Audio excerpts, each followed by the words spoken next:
Adults, what has ruined a friendship? Never reaching out on getting together. I was always the one asking if they were available to hang out. They were always willing to do something, and we always had a good time, but after a while it felt like a one-way street. Once I stopped with the invites, and they just fell off the face of the planet. Every once in a while a Facebook comment, haven't seen you forever. Let's hang out soon, or a big party situation like a birthday, but that's where it stopped. I've had this happen multiple times in my adulthood. Wait, maybe I'm the problem? No, they suck. That's the problem. Distance, more than anything. Once you get out of school, you're no longer bound together with your friends by a common institution. People get job offers or go to grad school other places, moving around the country. It gets harder to keep in touch. If you're lucky, you get to visit your good friends a couple times a year. Every time she would call, it would launch into a let's hear about me, my child, and how nobody is as tired as me because I'm a single mother. I get it, we all need to vent every once in a while, but just because I don't have a child doesn't mean I can't be tired, school, full-time work, etc. I finally called her out on it and moved on. Lack of communication on both ends. When you're in school, you see each other every day, so you're besties. Maybe you don't talk over summer vacation, but as soon as you get back to school, you're OMG BFFs. But when you both have separate jobs and go to different colleges and have opposing schedules, both people have to make an effort to stay friends by hanging out or texting or whatever. There are a lot of friends that end up lost because one of the two people involved just doesn't make the effort to stay in touch. My stag weekend. A groomsman got me absolutely shit-faced. I don't drink. Feed me copious amounts of alcohol to the point of a week off work with alcohol poisoning. He then proceeded to mock me in front of all my other friends about being weak and a pathetic stag, ruining their weekend, and I was embarrassing. All because I couldn't stop throwing up and refused to keep drinking. Told him not to bother showing up to the wedding. I feel like you should take some responsibility here. He didn't tie you down and give you in 4 of hard alcohol, did he?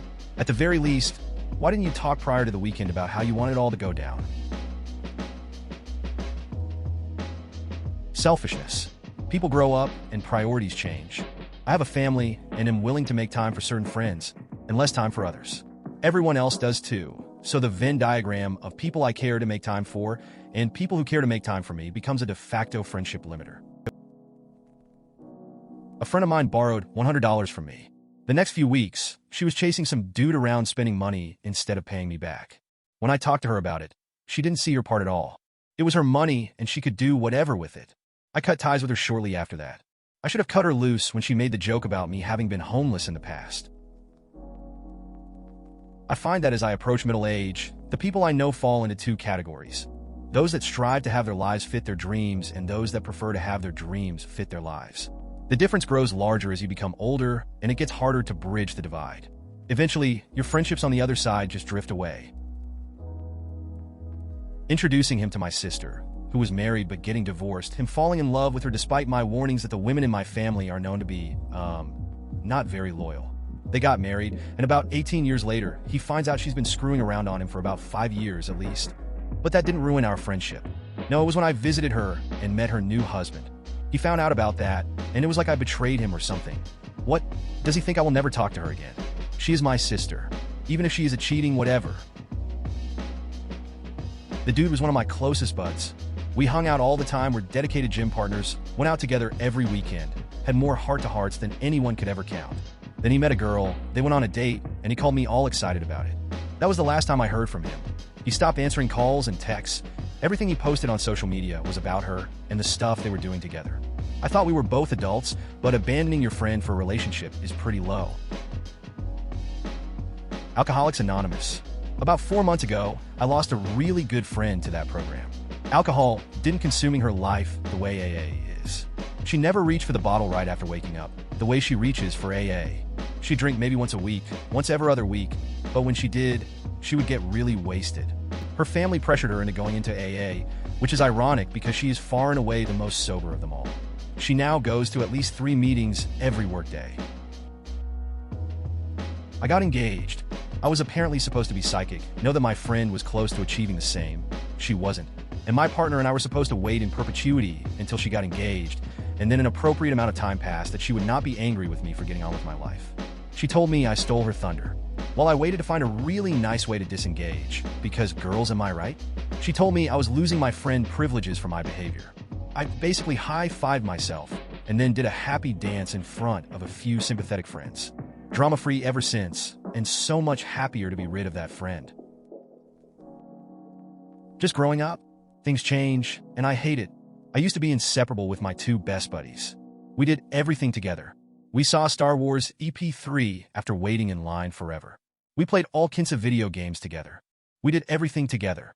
And then we all started hitting our 20s and began our lives. One guy went to fly drones for the USAF, and me and the other dude quit hanging out because I started getting high a lot and he wasn't into drugs. I haven't talked to either dude in 10 years. It's so weird. I swear, we were always together. And very suddenly, we just stopped hanging. It makes me really sad. Was the best man and my best friend from work's wedding. She ended up cheating on him with another coworker of ours, knew about it for a while, and tried to give her the chance to tell him first. When I finally did tell him, our hangouts went from 1 to 2 a week to 1 a month. I told him I understood if we didn't get to hang out again. It just sucks that being the friend and the bearer of bad news, and I'm the one that lost a friend here. Borrowing money and never repaying it. Bonus douche points for lying about sending the money in the mail. Had a good friend of over 10 years borrow money from me to pay the rent. Never paid me back and lied about sending the money to me. After about a year of patiently waiting and asking for it back a few times, I finally stopped talking to him. That was about 10 years ago. If he contacts me, pays me back, and apologizes, I'll consider it done and buried. But until then, I consider our friendship ended. I do real estate. I was showing one of my good friend's properties for about a month. Then I stopped hearing from him. I found out through my other friends that he bought a house. I finally see him again and confront him and ask what's up with the new house, and he literally said, well, I didn't want to ruin our friendship, so I just wanted to buy my house through someone neither of us knew. I didn't even have a response for him. Just walked away and haven't spoken since. It's relatively easy to ruin a friendship as an adult since our lives get fuller, rendering individual friends more and more dispensable, and one's tolerance for toxic and self-absorbed behavior goes way down. I can't tell you how many people I was super close to in my teens or early 20s I now consider to be intolerably self-centered. They always behaved that way. I just found it a lot more acceptable. A friend's BF cheated on her and came to me for consolation, which I gave along with support. As in, she texted me at the wee hours super upset and I would respond. I would meet her at work so she could cry on my shoulder. I would take her out for drinks to get her mind off of it. I let her know that she could stay at my place if she needed out of the house, etc. 2 weeks later, he Facebook messages her. He didn't even call and apologizes. And she forgave him and conceded that she needed to work on herself while making up for lost time with him.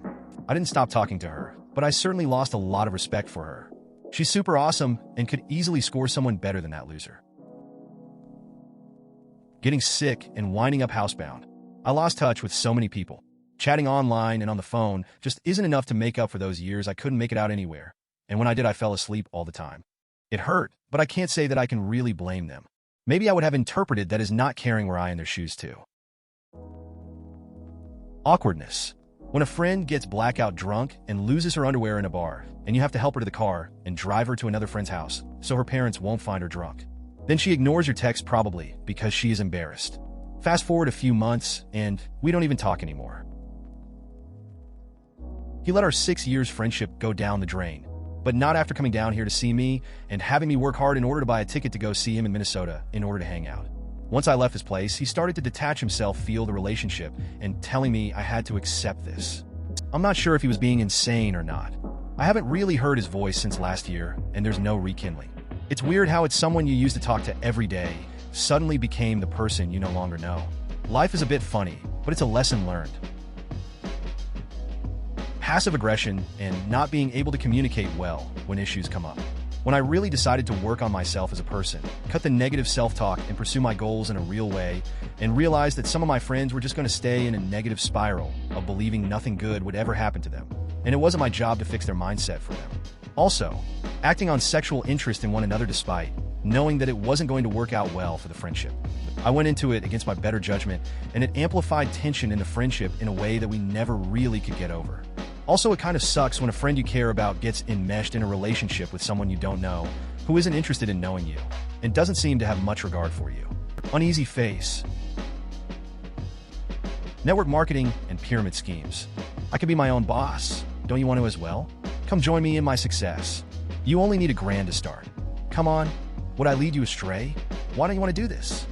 Friends who get into a stupid business and insist that you're betraying them if you don't join. Selfishness. She is a singer/performer/songwriter.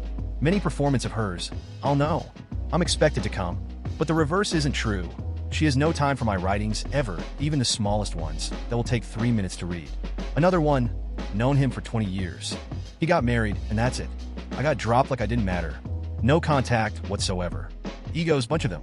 Will not call/mail first. I have to be the one to keep friendship alive. If not, nothing happens, ever. I need better friends, uneasy face. Parenting style conflicts. I won't hang out with people I can't expose my kids to for one reason or another: drug use, loudly racist/homophobic, sexually inappropriate, violent, etc.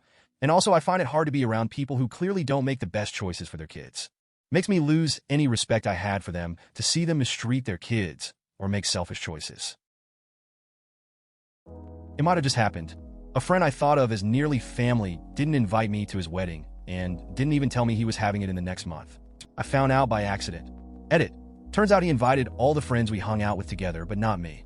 They are all shocked and uncomfortable. Yup.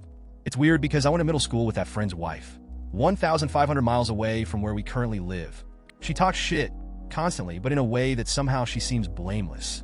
All I know is that we have several mutual friends that we would get along way better with when this particular friend lives 1,500 miles away. I had a friend who did that. I'm getting married. She originally said that she was going to go to my hen do and all the wedding. Then she changed her mind about the hen do, saying she couldn't afford it, even though I offered to pay. Then she said that she would only go to the ceremony, not the reception, because they are at different locations. She doesn't have a car, even though I'm putting on transport, and told her this. Then she said she wasn't going to any of it because her boyfriend's friend is getting married on the same day. I'm really happy you posted this because it's a huge problem for me, as in it's something I do a lot, and I didn't realize how bad I was, and didn't realize how much I was pissing people off until I read all of these responses. Yes, I'm an ass, but it's something I want to fix because I don't want to piss off my friends as much as I probably am.